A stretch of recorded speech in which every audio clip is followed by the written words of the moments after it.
नमस्कार साथियों, मैं आपका साथी जितेंद्र पटेल देसी भैया। आप सभी को गुरु पूर्णिमा की हार्दिक शुभकामनाएं, बधाइयाँ। इस अवसर पर मैं आप लोगों के सामने आया हूँ और कुछ बातें अपनी रखना चाहूँगा। हमारे सभी जीआरएस साथी मैं जान रहा हूँ, समझ रहा हूँ और ये देखने में भी आ रहा है कि तरह तरह की हमारे ग्रुपों के माध्यम से बातें हो रही हैं। विचार हैं, सभी के मन में जो विचार आता है विचार रखना भी चाहिए।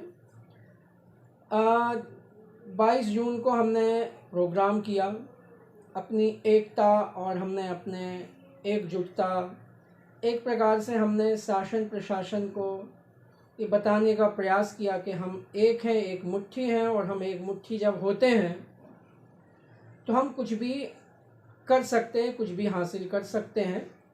उसके बाद से हमारे बातचीत के दरवाजे खुले भी और माननीय मंत्री जी ने, आप उनका वो वीडियो देखिएगा, पड़ा हुआ है, तो मंत्री जी ने बहुत ही शालीनता से कहा कि आप लोगों ने जो भी किया है, जैसे एकजुट होकर बहुत अच्छा काम किया है और हमारे दरवाजे हमेशा आप लोगों के खुले हैं। हम विचार विमर्श करेंगे और जो आप लोगों के हकों हितों के लिए बेहतर हो सकता है वो करेंगे। उसके बाद 2 दिन बाद 24 जून को जो 22 अप्रैल में ही जो मार्गदर्शिका बन चुकी थी, वो मार्गदर्शिका हम सबके सामने आई, जिससे काफ़ी लोगों में आक्रोश और सारी चीज़ें नज़र आई। मैं काफ़ी तो नहीं कहूँगा, कुछ लोगों में उस बात को लेकर आक्रोश था। बहुत सारे लोग आक्रोशित इसलिए थे कि उस मार्गदर्शिका को उन्होंने ध्यान से पढ़ा नहीं और वो आक्रोशित हो उठे। हालांकि मैं फिर कह रहा हूँ, मार्गदर्शिका किसी भी तरह से परिपूर्ण नहीं है, हम उसका विरोध करेंगे। जो भी हमारे उसमें पॉइंट्स हैं वो हमारे हित में नहीं, हम उनका विरोध करें और हमने उसका विरोध दर्ज कर भी दिया है। विरोध दर्ज करने के भी अपने अपने अलग अलग कारण होते हैं, अलग अलग तरीके होते हैं। सभी तरीकों पे एक साथ एक ही दिन में काम नहीं किया जा सकता है। हमेशा से एक बात ध्यान रखिएगा, कभी भी कोई भी बात होती है, चलिए हम थोड़ा सा, कई लोग बोलेंगे 14 साल हो गए, 12 साल हो गए, तो मैं ये कहना चाहूँगा कि सरकार बदलती है, जैसे ही नया मुख्यमंत्री आ गया है, नए मुख्यमंत्री के बनते ही नया मंत्रिमंडल गठित हुआ, नए मंत्रीगण उसमें आए, तो सभी की कार्यशैली अलग होती, तो उसे हम नया ही लेते हैं। और पिछले लगभग 2 सालों में हमारे जीआरएस साथियों में ही यही आक्रोश था कि यार एक बार मंत्री जी से मिल लेते, विभागीय मंत्री जी से मिल लेते। जब दूसरे संगठनों के कुछ लोग मिले और हमारे बारे में बहुत सारी बातें सोशल मीडिया के माध्यम से आई भी, बस मैं रिक्वेस्ट करूँगा, वीडियो आपको पूरा देखना पड़ेगा, तभी आपको पूरी बात समझ में आएगी। आधा अधूरा वीडियो देखेंगे तो बात समझ में नहीं आएगी। चलिए, इन सब पुरानी बातों में ना जाते हुए नई बात, 7 जुलाई 2025 को राष्ट्रीय ग्रामीण रोजगार गारंटी परिषद की 7वीं बैठक का आयोजन किया गया, जिसके पूर्व हम लोगों ने माननीय मंत्री जी के आवास में जाके मुलाकात की। बहुत ही अच्छे वातावरण में हम लोगों ने चर्चा की और सभी पॉइंट्स को उनके सामने रखे। जो जो पॉइंट्स मार्गदर्शिका में है, उसके अलावा भी उन पॉइंट्स की मैं बात करूं, उसके पहले मैं आपको एक बात बताना चाहूँगा। ये हमारे शब्द नहीं थे, ये हमारे दिमाग में हमारा भी सवाल नहीं थे, माननीय मंत्री जी के शब्द थे कि वो उन्होंने, मतलब उन शब्दों को आप सुनिएगा वो क्या थे, मैं एग्जैक्ट उनको ही उनके शब्दों को दोहराने जा रहा हूँ।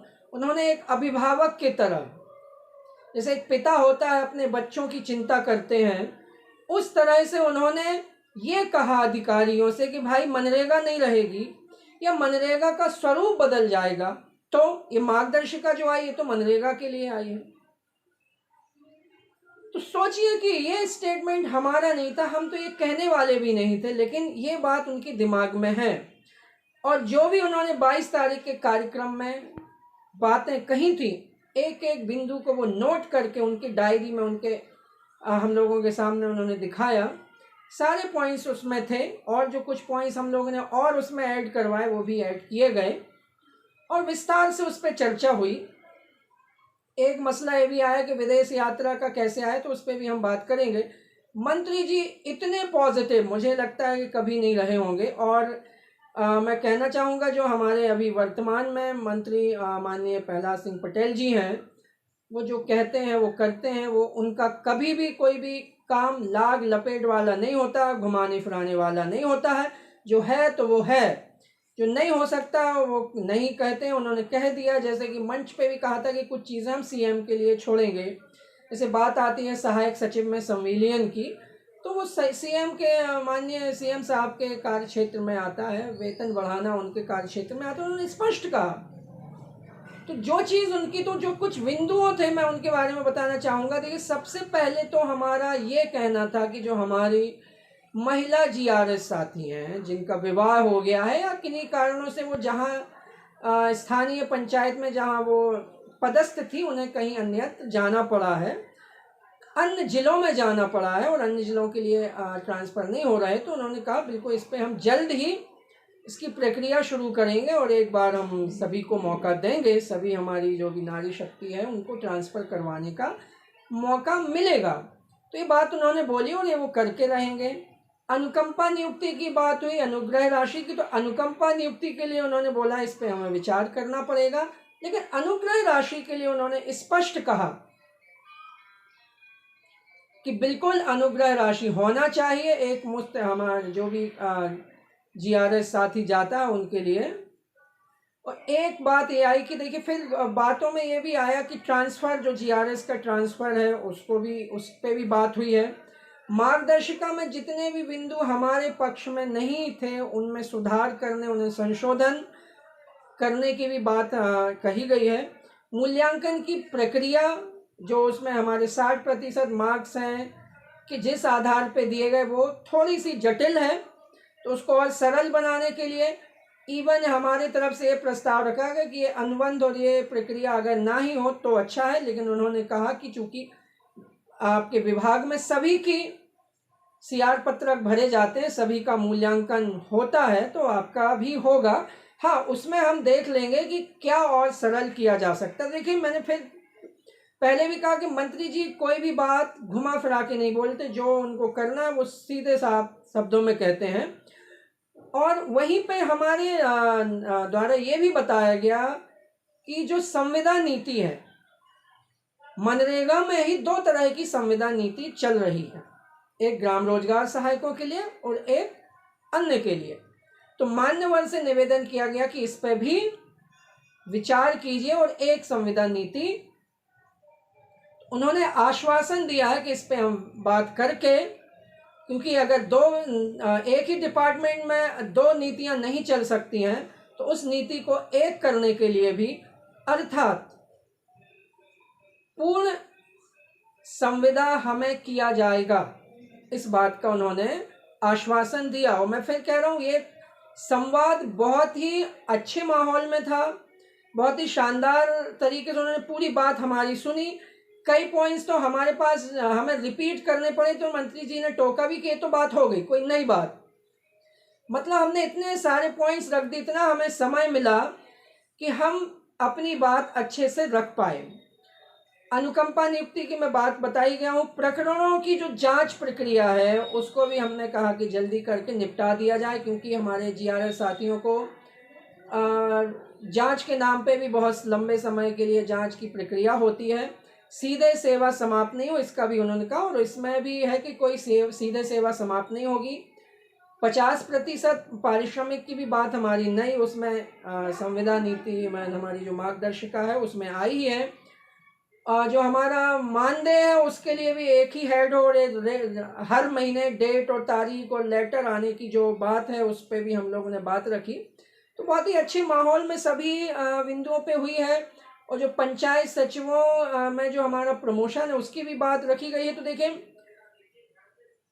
अरे मैं तो यही कहूँगा कि देखिए, सब चीज़ अगर हम आपको ऐसे बता देंगे तो आपको क्या लगता है कि सिर्फ आप अपनी बात रखेंगे और मंत्री जी सुन लेंगे, मान लेंगे? जब वो वहाँ जाएंगे, आपके हित और अधिकारों की बात की जाएगी, तो जिन्हें आपके हकों और हितों से परेशानी है वो अपनी बात नहीं रखेंगे। लेकिन हमारे कुछ साथियों को कुछ तो उत्साहित रहते हैं और कुछ लोग जानबूझ के जानना चाहते हैं जिससे कि उसमें कुछ ना कुछ विघ्न किया जाए। तो मैं ये कहना चाहूँगा कि देखिए, हमारे साथी विघ्न करें न करें, लेकिन आपके कामों में टांग अड़ाने वाले और भी लोग हैं।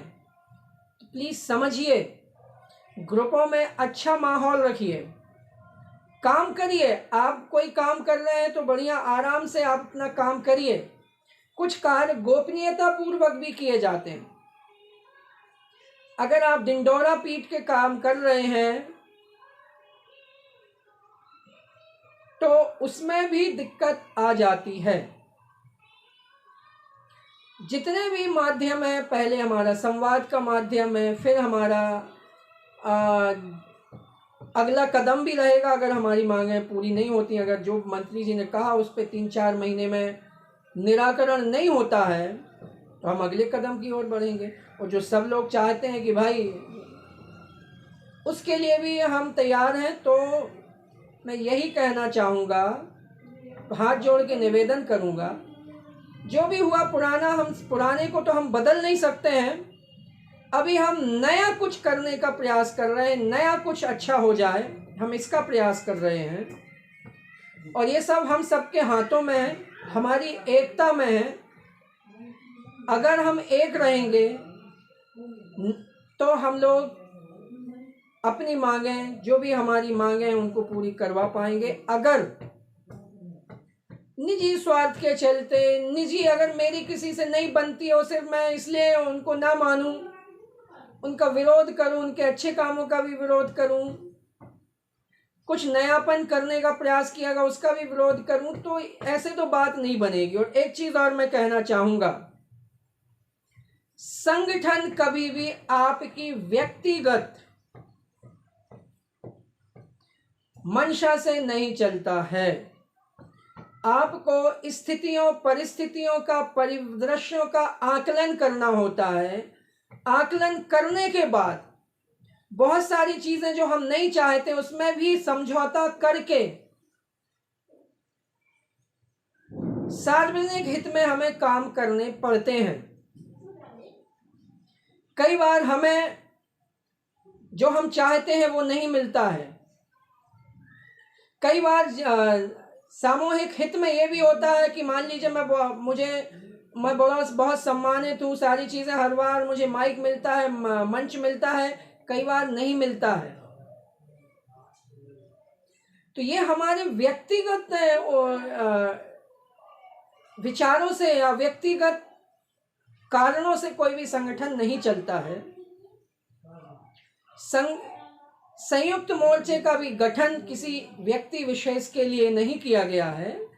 जीआरएस के हितों को ध्यान में रखते हुए, जीआरएस के हित के करने के लिए ही किया गया है। और कोई भी अगर कोई भी व्यक्ति शुरू करता है, कोई भी संगठन शुरू करता है, उसे समय तो देना बनता है। मैं फिर कहूँगा, माननीय मंत्री जी बहुत ही पॉजिटिव है, हम सबको लेके बहुत ही पॉजिटिव है। कृपया मेरा हाथ जोड़ के निवेदन है कि हम पहले संवाद स्थापित करके, सौहार्दपूर्ण वातावरण में वार्तालाप करके अपने हकों और हितों के लिए संघर्ष करें, काम करें। और फिर सारे ऑप्शंस तो हमारे पास खुले ही हैं ना, लेकिन हमें स्थिति परिस्थिति के अनुसार निर्णय लेना होगा। अब मैं ज़्यादा कुछ नहीं कहूँगा, बहुत कुछ कह दिया हूँ। बहुत सारे लोग इस वीडियो में भी अच्छे कमेंट करेंगे और कुछ थोड़े बहुत नेगेटिव कमेंट भी करेंगे, तो उनका भी धन्यवाद, उनका भी स्वागत है। बिल्कुल बोलिए, लेकिन बोलते समय इतना ध्यान रखिएगा कि उससे आपके जीआरएस परिवार का कितना हित और कितना अहित हो सकता है।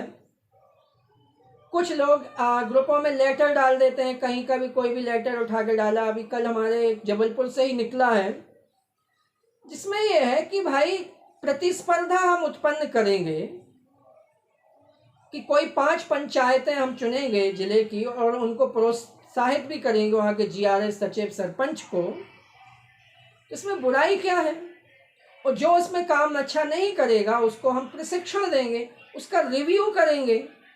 तो क्या चाहते हैं आप? रिव्यू ही ना करें, प्रशासनिक अधिकारी अपने हिसाब से काम ना करें, आपके हिसाब से ही सब काम करें। हमें जो भी काम करने हैं नियम कायदे के अनुसार ही करने हैं, हम अपनी स्वेच्छा से तो कर नहीं सकते हैं। और कोई प्रशासनिक अधिकारी कोई कार्य कोई नयापन कर रहा है तो उसे करने दें। जब हमारा अहित उसमें अगर होता है कुछ तो हम उसका विरोध करेंगे। और फिर मैं ये कह रहा हूँ, देखिएगा, कागज़ों में जो बातें लिखी होती हैं सेम वैसी नहीं होती हैं। जैसे हमारी मार्गदर्शिका में लिखा है, ठीक है ना, कि ग्राम रोजगार सहायक को स्थायीकरण हेतु कोई पात्रता नहीं है। ग्राम रोजगार और वह भविष्य में नियमितीकरण या स्थायीकरण संबंधी कोई दावा नहीं कर सकेगा। भाई ये लिखा है, लेकिन पहले भी लिखा था, पढ़ लीजिएगा, आप अपना अनुबंध पढ़ लीजिएगा। लेकिन हमने किया संघर्ष, हड़ताल भी की, मैदान में भी आए, सारी चीज़ें की, सब करेंगे। बस फिर मैं ये कहूँगा जाते जाते कि ध्यान रखना है, अपना ख्याल रखिए, अपने परिवार का ख्याल रखिए, नौकरी करिए, संगठन पर भरोसा बनाए रखिए। संयुक्त मोर्चा आपके हितों और हकों के लिए निरंतर लड़ता रहेगा। इन्हीं शब्दों के साथ अब मैं अपनी वाणी को विराम दूंगा। जय हिंद, जय भारत, धन्यवाद।